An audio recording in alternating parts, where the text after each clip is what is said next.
Hello, everyone. Welcome to BayernNow, the ultimate Bayern Munich fan channel. There's no happiness on this stream.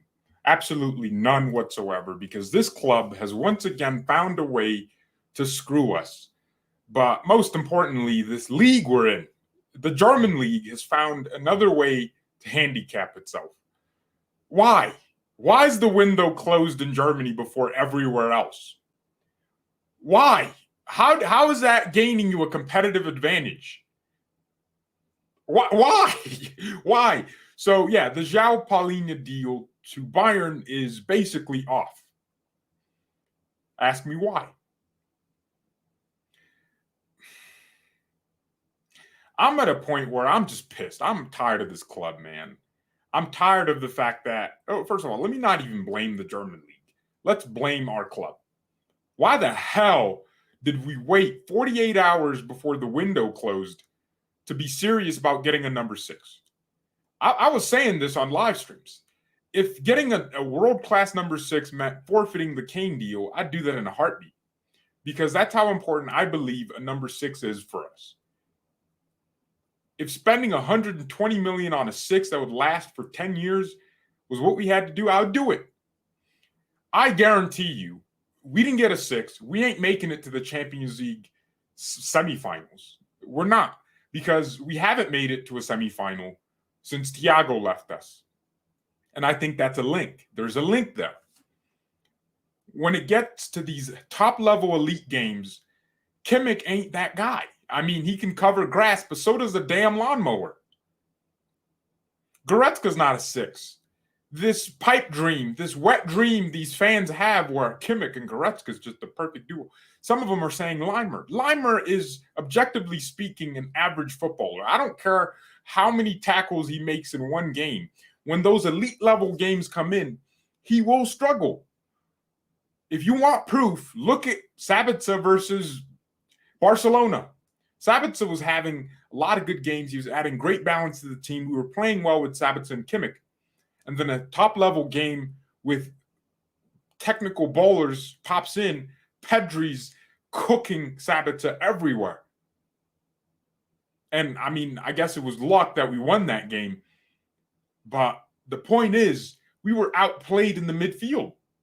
We needed a DM at the beginning of this window. Now, I don't know about the Gravenberch deal, but apparently he's in Liverpool doing the medical, and now Bayern have a decision to make. Bring Gravenberch back or sell him and keep the money in our bank account because we can't spend it. And don't pretend like this isn't bad for Bayern, because we have tough Champions League games to come before January. And who's going to come here in January? Not a world-class player.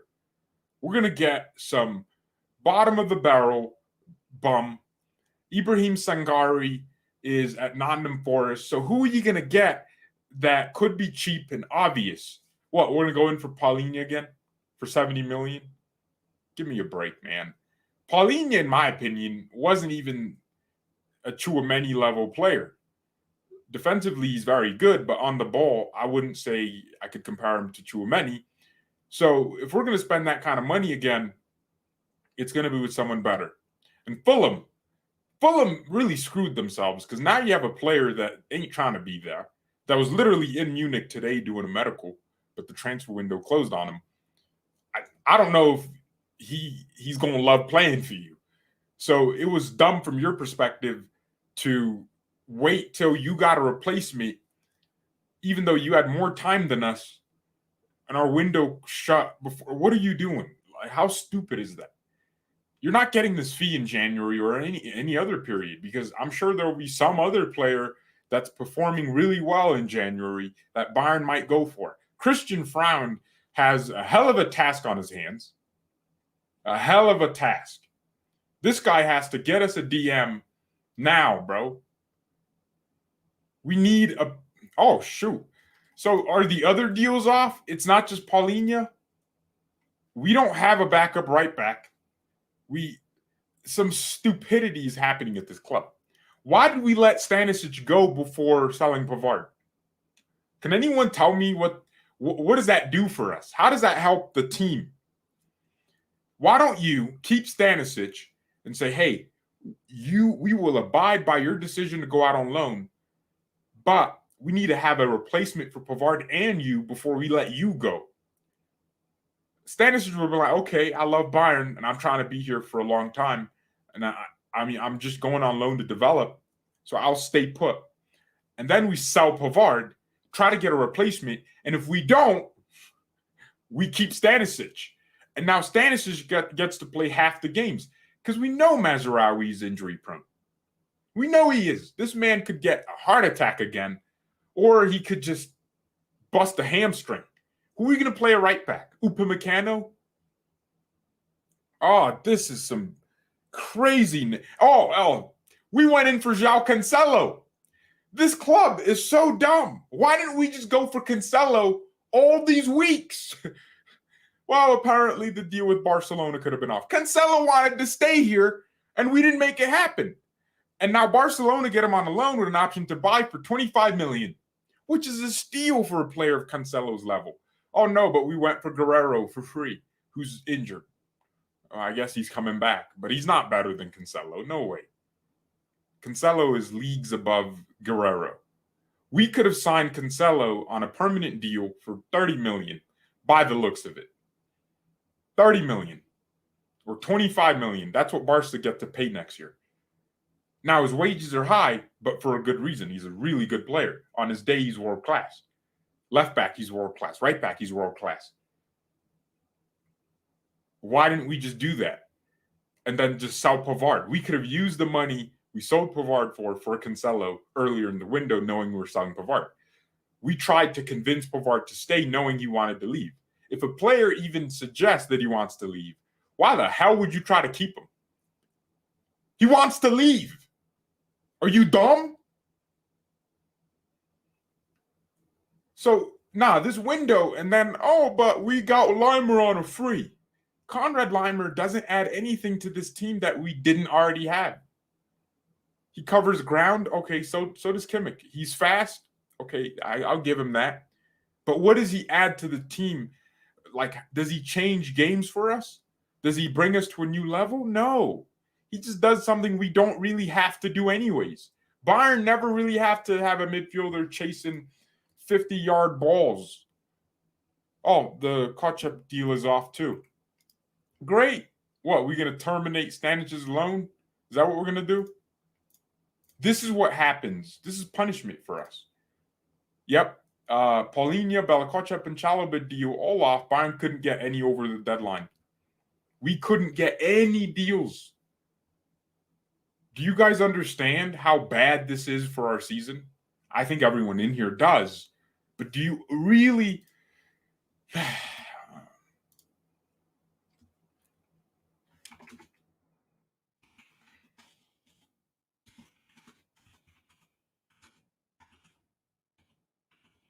Yep, I'm adding to the title, Deadline Disaster. Because we got nothing. Everything is off. Every deal is off. Just nothing works. This club could not complete anything. It looks like the Gravenberch deal is going through. We're selling Gravenberch. So we basically just lost a midfielder. We handicapped ourselves. I want everyone to understand that that's exactly what Bayern just did here. We handicapped ourselves. We did not get any of our targets. We did not. I'm so tired, man.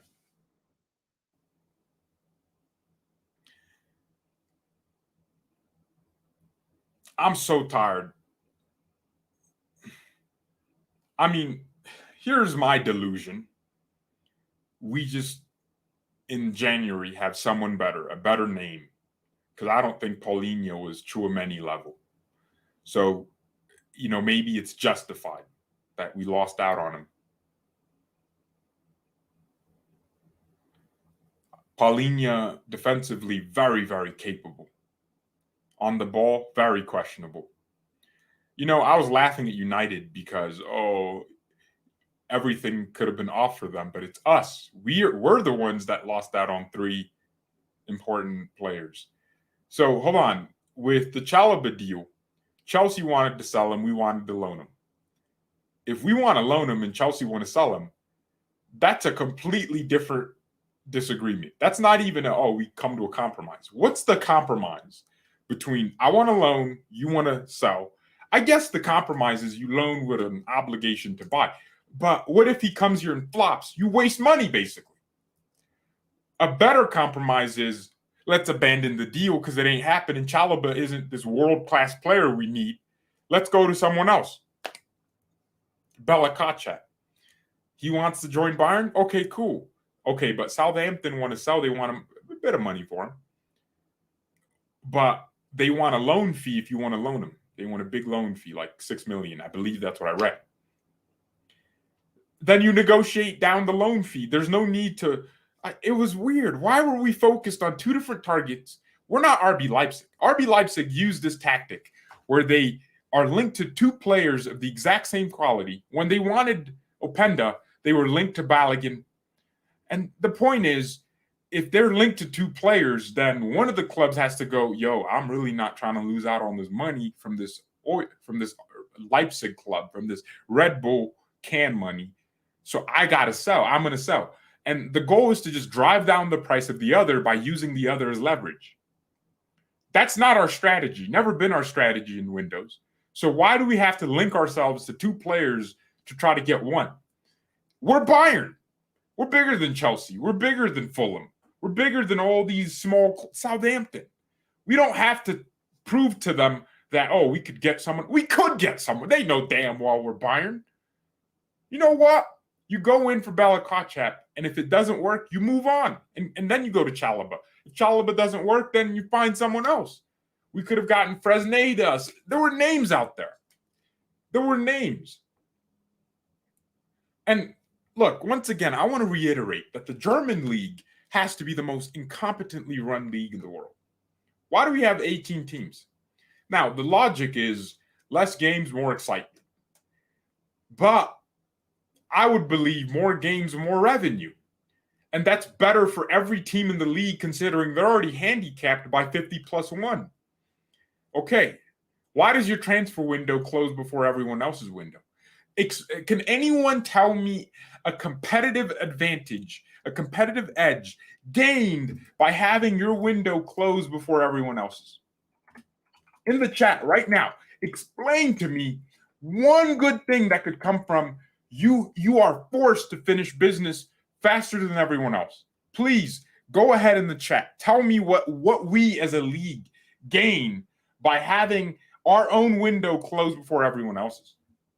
What you're forcing clubs to not ever do deadline day transfers while their counterparts in Italy are doing these things? What do we gain? What do we gain as a club, as a league? No damn advantage. That's what I thought. There is no good reason. It's just this league finding another thing to be different with. We're run by the fans. So Gravenberch to Liverpool will go through despite Bayern failing to sign Paulinha. Liverpool believe all documents needed are already signed. So, yeah, I mean, why else would we try to recall Gravenberch? He wasn't no DM. Ryan Gravenberch is probably the happiest guy right now because he's looking at it and he's just like, I got to handicap them. They never played me. And they sold me. And now they didn't get any of their replacements. I'm chilling. I'm going to be at Liverpool, living my best life. And now Bayern are the ones sitting here with our PP in our hands because we didn't move competently. We moved like children in the transfer window. We thought we were playing 4D chess. We were playing checkers. Everyone else was playing chess. If you understand that your window closes before everyone else's, we should have agreed the Paulinha deal. Well, I think one of the stipulations was once he completes his medical, he's one of ours. He's our player now. There's no other way of explaining that. That's the easiest way of going about it. Once he completed his medical and wears a Bayern shirt, we send you the money, he's ours. We don't care. What Fulham did was say, well, do the medical and everything. We're confident we can get a replacement, before your window closes, even though our window is longer. Really stupid logic. You got to blame Bayern for this, because if Fulham are telling you we need a replacement before we let him go to you, Bayern should go, yeah, but our window closes literally in minutes. You have a longer period of time in the day to get everything done for you. You tell that to Fulham, and they can't argue against it. They'd be like, all right, cool. Then just sign them, and we'll hope for a replacement. Fulham should be the ones that have deals off with their replacements, not big club Bayern. We're big clubs. We're a big club. We shouldn't be seeing deal canceled, deal off. We're a big club.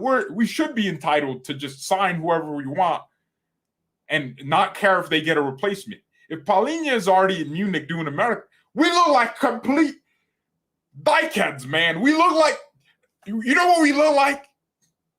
We look crazy. We got ghosted. We texted her and she ghosted us. That's what just happened. Nah, she pulled up and left. I don't know how to explain this with an analogy that makes sense. Oh, jeez, man. Well, that's two positions we needed players in, completely ignored. And one of the most important positions, and everyone's going to see it again. You know what's going to happen? Oh, we might start playing really well. Goretzka might be in form. Leimer might look really good. And then Champions League games are going to come in. United's easy work. All these easy work teams, we're going to cook them. They don't have a midfield anyways. Well, I mean, Amrabat's a pretty good player. They might actually cook us based on their midfield. But when you get to the City games, we're going to struggle, because I just imagine we play City at some point. When you get to PSG and they're pulling up with Ugarte in midfield, everyone's laughing at PSG, saying they're not as good as they were because they sold Messi and let Messi go and sold Neymar. But they also just got Kolo Muani. No problem with that. He's in Paris doing his medical. A deal is not off. It's just us, right? When we play these high-level teams with their midfields, we will get absolutely played out of the park. I'm going to say this now, and it's a very crazy opinion, but there is not a single midfielder in our team that would get into Real Madrid's midfield. Kimmich? No, not at the moment. Nope, not how he plays and the position and the role he has in our team. I think Madrid's midfield is probably the best midfield in the world. They have a perfect DM who can play and defend. They have a perfect box-to-box. They have Camavinga, a perfect player on the ball and off it, to be honest. I don't think a single player in our midfield plays in Madrid's midfield. And that's a sad reality. And now you think, how do we win a Champions League? What we have is Kane, but yeah, you'll score goals, but you'll be losing out on counterattacks. Did we not see anything versus Leipzig?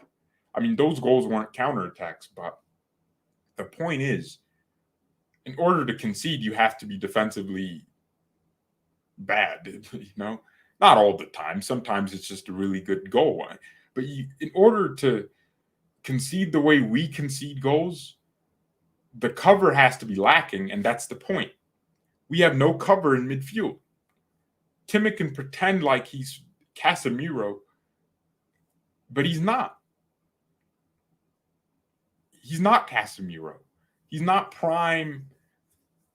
No, Kimmich just runs around, covers, and he's a team player. And when he gets the ball, he controls the pace of the game, slows it down, speeds it up.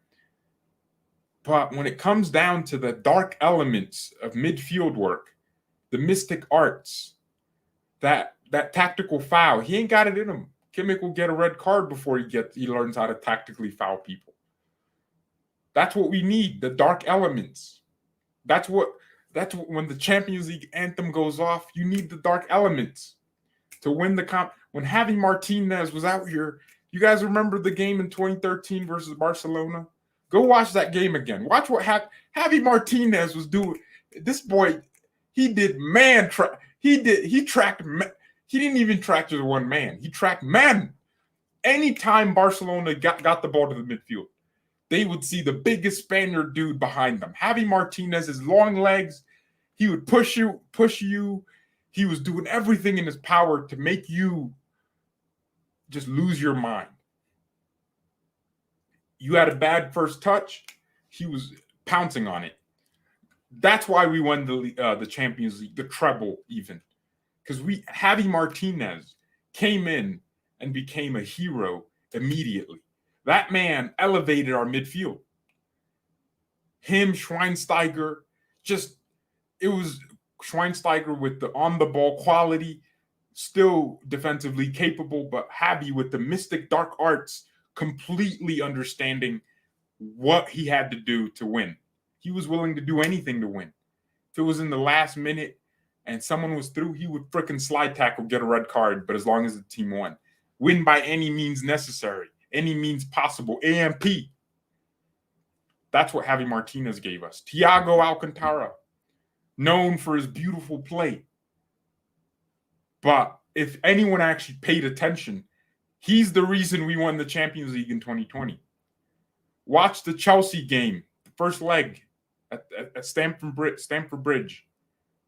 Watch how Thiago, the mystic arts, his ability to read the game and break up play.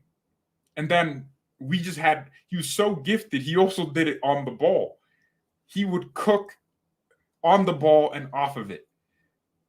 We have never won been to a Champions League semifinal with Kimmich in midfield. Now everyone goes, yeah, but he was in midfield in 2020. No, he wasn't. He was a right back. So, we need these arts, these mystic arts. Everyone thought Sabitzer was that. No, he ain't. You either have it or you don't. I play DM. It's the most difficult position I feel mentally in the game because your neck is twitching. You got to check where you're at, and you're constantly making small movements. I feel like wingers can just stand there and kind of walk, and get to space. It's not hard. You just go out wider to get to space, drop deeper. Like your movement isn't hard. But as a DM, you got to be making angles, and to make angles, you got to be aware of where everyone is, and it's very difficult to play the position.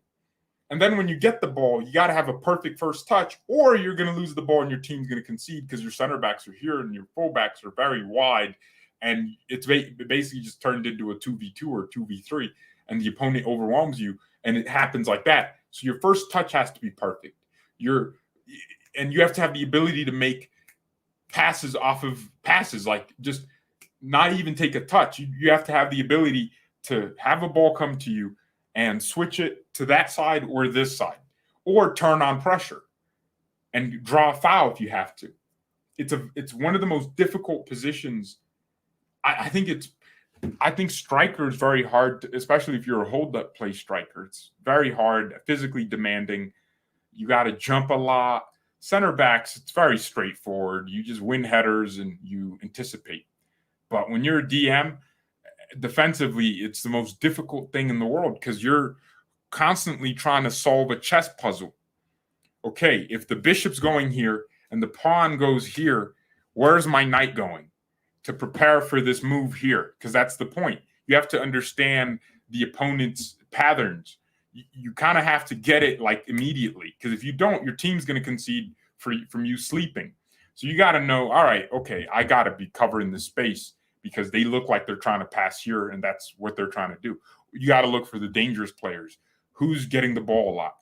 And in what positions are they getting the ball? So that when their teammates get the ball and they're open, I can close them down and anticipate and make an interception. You're constantly solving chess puzzles, but we don't have that. Kimmich can say he covers space, but that's not the same thing. Kimmich is not defensively intelligent as a DM. I mean, at right back, you see his intelligence come to play. He knows when to let a player go down the line. But in midfield, he's not defensively intelligent. What he does is he'll lunge in and put everything into one tackle. And if it doesn't work, you go through him. But a DM needs to understand, I can't just send my leg anywhere. If I'm making a tackle, it's well-timed. And if it's not, then that means I made it so because it was a tactical foul. It's a very critical position you need a player in, because when you start going into the Champions League game and you got players like Bernardo Silva, you need a DM that understands defensive positioning that has IQ and can take the ball from Silva and create a counterattack for his team. Alphonso Davies and Goretzka are the reason we conceded that first goal.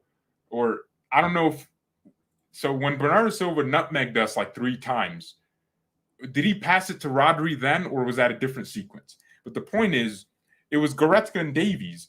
But if the DM was Goretzka, if Goretzka was a true DM, he would understand, all right, Davies is taking care of Silva out wide. Let me plug in the gap so that when Silva does maybe get through Davies, I'm here as the wall. I'm not letting him through, and I'm going to time a tackle, or I'm going to get to the position where his pass won't make it through this area because I'm covering. I can send my leg out, and his cross won't get in. So it doesn't matter what happens in the 1v1 versus Silva and Davies, as long as I'm there covering this specific position. But what you watch in the game is Davies goes and Goretzka kind of follows him. He doesn't understand that if Bernardo gets through Davies does have the pace to turn around and literally still catch up to him because Silva's not known for his pace. But if you're a DM, Goretzka was just kind of hanging around Davies like, oh, you going to get him? Okay, you don't? All right, and then I'm going to run in and he's going to go through me too. Okay, when Rodri scored that goal from outside the box, where was Goretzka? You watch the sequence. Leon Goretzka, I mean, it's a long shot. You don't really expect anyone to score that. But you go watch a Casemiro or a Tchouaméni play. And what Goretzka does in that sequence, I got to really look at that goal again because I can't remember it. Rodri goal, Bayern.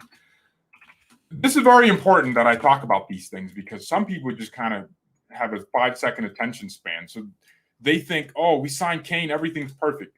Okay, so in that sequence, it was Bernardo who nutmegged Davies. It was the same sequence, or he didn't nutmeg. That wasn't the same sequence. Okay, so Bernardo gets it. Davies follows, and Bernardo passes it. And look where Goretzka is. Oh, my gosh. I wish I could show you guys this. I can't. But in the sequence, Davies and Goretzka are literally doing the same thing. Goretzka's only looking at the ball. He is not turned around to look behind him, to look what's around him. And then John Stones gets the ball back from Bernardo Silva. Silva knew, all right, I got 2 players on me. I'm passing back.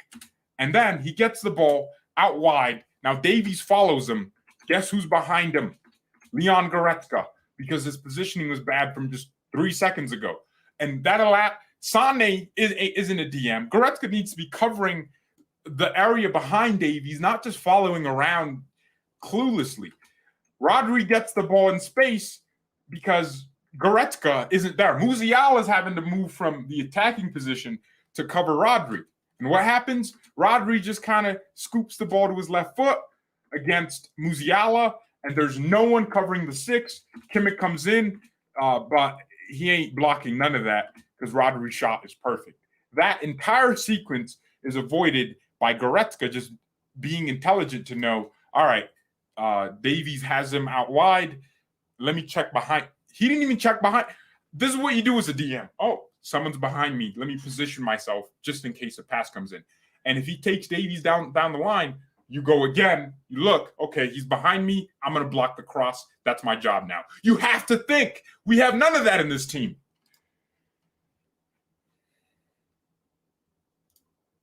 We are 2 injuries away from a disaster. How do Bayern fans rate Gravenberch? I personally rate him, but obviously a lot of faults in his game. I don't know if Liverpool think they're getting a DM here because they're not. They're getting a player that he's box to box. Chelsea were willing to let Chalobah go on loan to Bayern without an option to buy. Bayern were informed this afternoon Chalobah was determined to move to Munich. However, Bayern favored a move for Bella Kotchap instead, only to fail to get the green light in the end and lose out on both players. Nah, so you're telling me Chelsea finally decided, you know what, we'll let him go. Let him go on loan. Fulham battled hard to keep Paulinha as he's someone they value highly. That's despite a big bid from Bayern. No replacement for the Portuguese could be done in time. Again, we are going into a small club like Fulham and telling them, get a replacement before No, we're a big club. We tell Fulham, yo, do we have agreement on these terms? Okay, we're sending the money in. We don't care if you got to replace me. It's not contingent on that. Boom, done. That's what we do. That's what big clubs do. Paulinha agreed personal terms. Boom. Get him to sign a contract. What's Fulham going to do? Whoa, we can't do it because we sent you the money, though. Yeah, but no. You get the deal done. Doesn't matter if they find a replacement. You don't let them put that clause in there. Oh, if we don't get a replacement, then everything falls apart. Because now we got our penis in our hand. This guy's off to back to frickin' London in Fulham after doing a medical and completing it and holding a Bayern. Nah, bro, this could not be a bigger L, bro. We are finished like my lunch, man. It's crazy. So Bayern just failed to get the deal done. That's basically what this is saying. Yeah, so all the deals are off. Nothing's happening anymore in this window. But this Chalobah thing is weird because we wanted him over Belakacep. Tuchel really wanted Chalobah. And now you're telling me Chelsea agreed to let him join Bayern on loan. But then Bayern was like, nah, let's go for Belakacep, who was our second option instead. Maybe he was our first and Chalobah was our second. But the point is we lost out on both when we could have really gotten one easy. Chelsea just told Bayern, yeah, we can loan him without an option to buy. And Bayern would have been like, okay, cool, let's do it. Belakacep joins Munich. It's done. Medical, boom, boom. Jeez.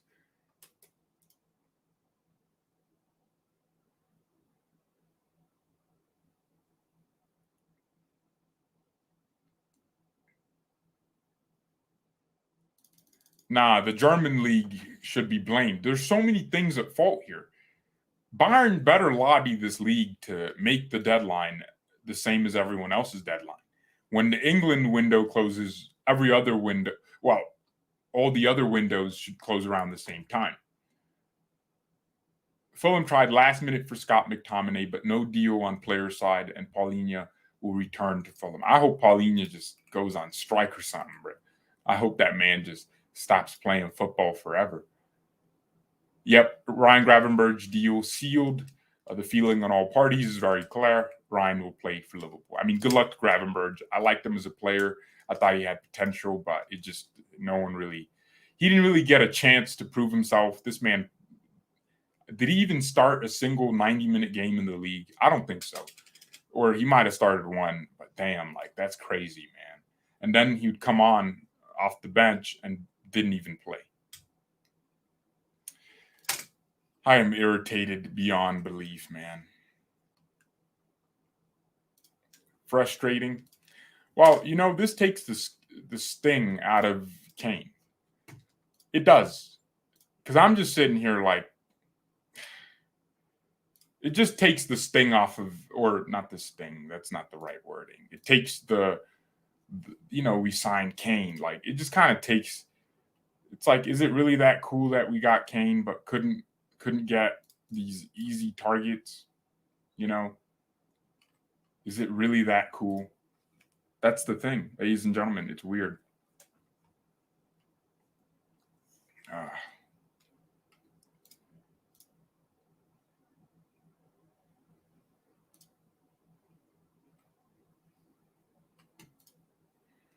Lost depth for no reason. Yeah, that's literally what just happened. United is crap. Don't worry.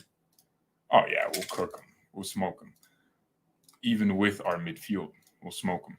I mean, I just don't see how Ten Hag can handle the amount of firepower we have.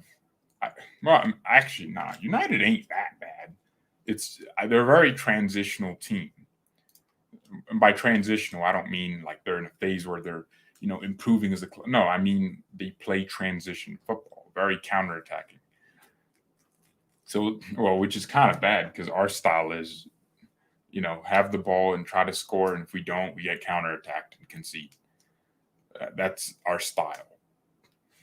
I hope everyone starts to understand that some managers at this club could have achieved much more if this board and this management was just more competent. Dresden can't sit here and be smiling at us because he just screwed over the team. And this is what I mean, responsibility. I don't know whose fault it is. it's his fault. We blame ourselves because we're the only people that can change who we are. We blame the club. We don't blame the league. I mean, they are at fault. We don't blame Fulham. We blame us for getting ourselves in this situation. Because if we didn't wait 48 hours before the window closed to get serious about a DM and number 6, we wouldn't be here. If we had sold Gravenberch weeks ago to Liverpool for the same price we're selling him now, because it didn't change. Liverpool knew they were desperate, and maybe Bayern will wait. But even if that was the case, we could have signed a DM before we sold Gravenberch. We didn't need Gravenberch's funds to fund a DM. We're the only club to spend $100 million this summer and still have a positive net spend. These bastards.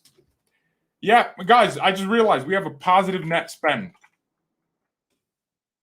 Our transfer, we spent $100 million. That's it.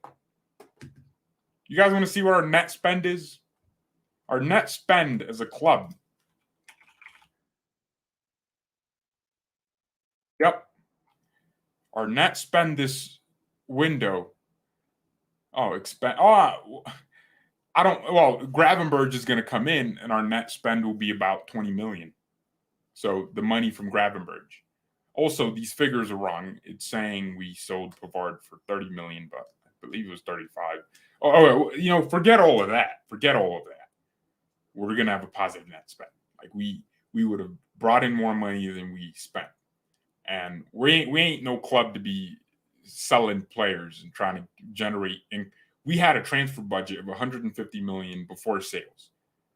And you're telling me we didn't spend any of that if you really think about it. We didn't spend our budget because we sold players. Yeah, that's great. That's completely different. All those sales could have been added to our transfer budget overall. We could have had a 250 million budget for all we know. That's the point. The point is we didn't really spend money because our net spend is positive. We sold and then brought in, but we sold more than we brought in. That's not us being ambitious. We bought a center back, but we also sold one. 45 million, 50, basically a swap. We swapped the center backs. We got 2 free players, but it's like a no-brainer. Oh, Limer, okay, cool. Guerrero, okay, cool. Can't believe we signed that guy. But then we sold Sabitzer. We loaned Stanisic. We sold Mane, Pavard, Lucas Hernandez. I would argue Lucas is a better center back than Kim. Like a fully fit Lucas playing every game on top when it comes to, like, Lucas is just Lucas, right? If he's fit. So I would argue a slight downgrade. But Kim is world class too. But I'm just saying we spent more money on Kim than we did Lucas. That's fine. It's almost the exact same amount. But then right back, we let a right back go and didn't replace him with anyone. So we have regressed as a team. Yeah, we added a striker, but we also lost a right back. We lost 2 actually. One on loan to one of our rivals this season. Outrageous, man. Kim is way better. I mean, if you think Kim and Jay is way better, that's your opinion. But when I watch Lucas Hernandez pocket Neymar, it's different, right?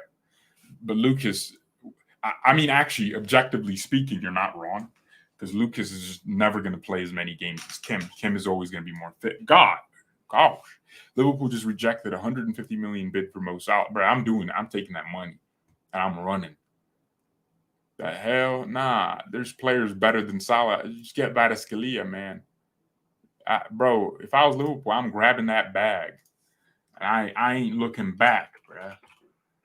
Boy, they said 150 million pounds. That's a lot of money.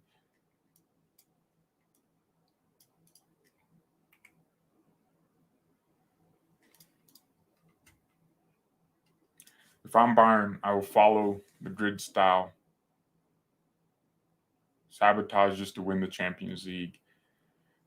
I mean, yeah, Madrid will sabotage the league for the purpose of just focusing on the Champions League. And it works for them, but I really don't want us to do that. I want us to be good and we have to respect the Bundesliga enough to care for it, Because here's the thing. If you start doing that where you focus less on one thing and more on the other, your overall quality just diminishes. As a team, everything just goes down, and like you aren't motivated as much. If you can only get motivated for 20 games, which I think is how many games you need to get to the Champions League final, or not 20, that's a lot. It's like, okay, so you have round of 16s, that's 2 games. Quarters, 2 games, that's 4. Then 6 to semis, and then 8. Wait, hold on. Wait, what am I doing? 16, quarters, semis. So 6 games. Okay, 12 games. Yeah, so 12 games if you want to get to the final. If you're only motivated in a season of sometimes 40 plus games for 12 of those games, then that's crazy. You have to be motivated for every game. So I would never encourage the team to focus on one competition. It works for Madrid because, they have other teams in La Liga that are amazing and, that push them over the edge. But it will not be beneficial for Bayern because we have a league that doesn't push us over the edge. I would argue Madrid really don't choose what they focus on. They'd love to win everything, but their league is just tougher than ours. Barcelona could be on a crazy season and just cook you. So, yeah, it's different for Madrid. It's different for their dynamic. But I'm pissed, man. It's not like I rated Paulinha. I was telling everyone 70 million is a lot of money. Way too much for him. But I didn't think we would have the deal break down while we sold Gravenberch. Not like it was contingent on Gravenberch. We would have signed him if Gravenberch stayed. It never really mattered. We can buy someone during the winter break. Oh, great. That's always known to be super successful when you bring in players in January. And oh yeah, you're right. Top class players leave their clubs in January to join. Bruh, be serious. You know how this works, right? You know exactly how this works. January signings never hit the ground running. I mean, some of them do. I mean, Cancelo, I'd say, was a decent January transfer. But typically, there's almost an unwritten rule, an unspoken rule, that if you want a successful season, you don't just wait. The January window is only, we got a big injury, we need a big replacement now, or a good replacement. And you loan someone, or you might buy, but you never typically try to go all out in the January window because players need time. Players need preseason. They need to get to know their teammates. Players, at the beginning of the season, every other club kind of sucks. They're trying to figure it out.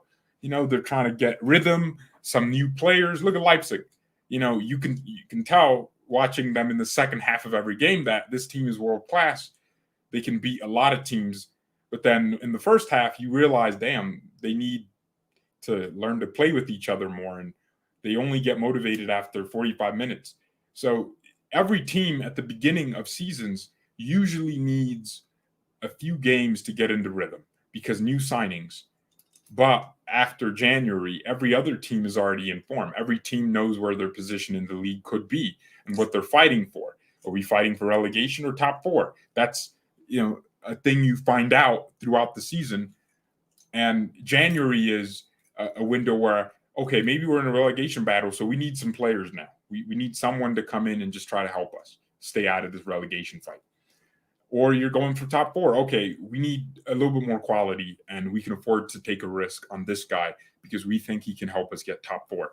Or if you're trying to win the league, okay, we're really about to win the league, but we've been lacking this one player, and they're available. That's what January is for, adding to the team. I guess what you're saying is almost the same thing as what I'm saying, but my point is January is typically about adding players, that could help you now for 6 months, and never about taking players that are world class. That's what I mean. We want a player that's world class. I doubt Fulham would let Paulinha go in January either. They're going to be like, wait, we spent half a season with you. We're not trying to let you go. So, man.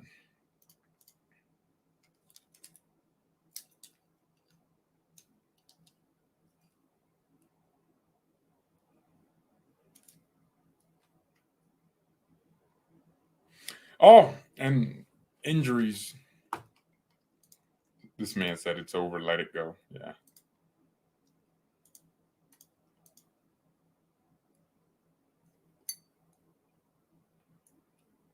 This guy's telling me I'm ungrateful for sign. First of all, I like the fact that we signed Kane. Yeah, that's great. But I always said in these streams, I would forfeit the Kane deal if it meant getting a world class DM. I watch my team every week and I see the exact same problem.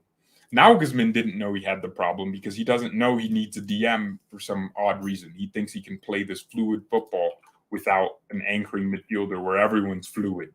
Nagelsmann believes gender's on a fluid. That man is he believes that kind of thing because he likes his team to kind of, oh, my right back can play midfield. He loves that kind of nonsense. I'm a person that sees football very straightforward. You're a DM, okay, you're playing DM. You're a midfielder, or you're an attacking midfielder, you're playing attacking midfield. You're a winger, you're playing as a winger. You're not going to do this invert striker. No, I don't believe that. I believe in straightforwardness. I love Carlo Ancelotti's interpretation of the game. If you're a left back, you're playing left back. If you're a right back, you're playing right. He doesn't do these complicated, oh, if you move here, he's going to move. Nah, it's simple. He puts his team out, tells them their position, and gives them some tactics and lets them do the rest. I love that kind of coaching. So Nagelsmann complicated the game, but even he needed a DM, but he didn't realize it. He didn't realize the reason we were conceding on counters wasn't because this guy wouldn't drop here at this exact moment when this player touched the ball in the opposition's team. He just thought that's what would have solved the problem, more coaching.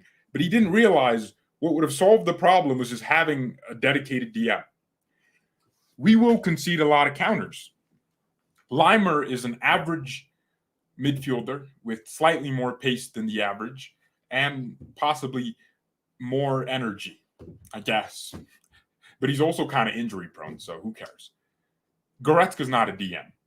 So we need someone that breaks down play, that stops counterattacks, because that's the most you have to look as a team, what's our biggest weakness and what's our biggest strength? Our biggest strength is attacking. Our biggest weakness is counterattacks. Not defending, because we have players that can really defend. I mean, we got players that defend with passion. Kim and Jay defends with passion. Upamecano, when he's not a Baza, defends with passion. Okay, so we have players that can defend, but why do we concede counterattacks? Because of the space that's left when we're attacking. How do we stop that? Okay, we need someone that plugs in the gaps. Who's that kind of player? A freaking DM. I am repeating myself, man. I'm preaching to the choir here.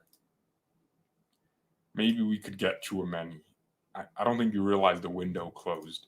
And I will bet my balls that Tchouaméni doesn't leave Real Madrid ever, because that man starts the season and he's performing well. And, bro, he would have been a dream. But it's funny because I saw people laughing at Madrid when they signed Tchouaméni for 80 mil. Bayern would have gotten him for 20. But now we're the ones sitting here like, damn, imagine if we could just get one of Camavinga or Tchouaméni. Now you realize why it's important to take that kind of risk. Now Madrid at the time thought this is a position that has a lot of limited players, and Tchouaméni seems like a once in a lifetime or a once in a generation kind of player, where you get him and you don't worry about it for 10 years because he's fit. He's so quality. But Bayern thought, oh, if we get a cheap 18 million player here, we might stumble on one that's world class. I think we got to upgrade our strategy. I hope Christian Frown comes in and gives us that. He was able to recruit the DM at Salzburg who kind of plays like Tchouaméni. Maybe he can recruit someone at a better level that plays like a Tchouaméni. I think Tchouaméni is the modern day version of Casemiro, man. I think he fits every system. He can play for Pep. He can play for Klopp. He fits every system, and that's what I want, man. I'm tired. Look, I can keep talking, guys. I can keep waffling here, but I know you guys are tired of me. But George, you forgot we almost win 5 more UCL We should have 10 UCL now, our league. Dude, when you get to the semifinals and you don't make it to the final, I don't describe that as we almost won. Almost winning is in our own stadium and we lose when we could have won. Almost winning is you're winning for the majority of the game, and then added time comes in and Manchester United score 2 goals and win the treble in the Champions League final. That's almost winning. Almost winning is not, oh, we got to the semifinals. I get your point. I don't know what point you're making. We should have 10 UCLs now. Our league is good back then. I don't know what your point is. I didn't say anything about the league specifically, or I don't know what you're trying to say to me. Can't wait to hear Tuchel's next presser about the failed deadline day moves. If this team doesn't perform, Homie is going to be sacked before Christmas. Well, I mean, Tuchel has to work with what he has. He complains a lot for good reasons sometimes, but everyone hated it when Gravenberch complained. So y'all better treat Tuchel the same. When he comes to press conferences and he's like, we needed 6, then that's going to be stupid, because it's like, what can the club do now? We tried, it didn't work, boom. It's not like we didn't try to fulfill your request. So you can't blame the club as a manager, even though you should, but you can't directly blame the club. You guys know what I mean by that. You can't be calling out the club at press conferences like, oh, they didn't do it. They tried. That's the point. You just got to work with what you have. And you, as a manager, Tuchel, you got to just go, I represent this club. So I'm not going to go at board members because I know they can sack. So he's just going to go, we tried, it didn't work out, but we'll work with what we have. We have a great team, and we're going to try to build something and hope no injuries happen. That's what Tuchel's answer should be. We have legit gotten weaker. Yeah, true. This day was terrible. Absolutely. Mbappe will stay at PSG. Yeah, it looks like that. Thank you everyone so much for watching. Mia and peace.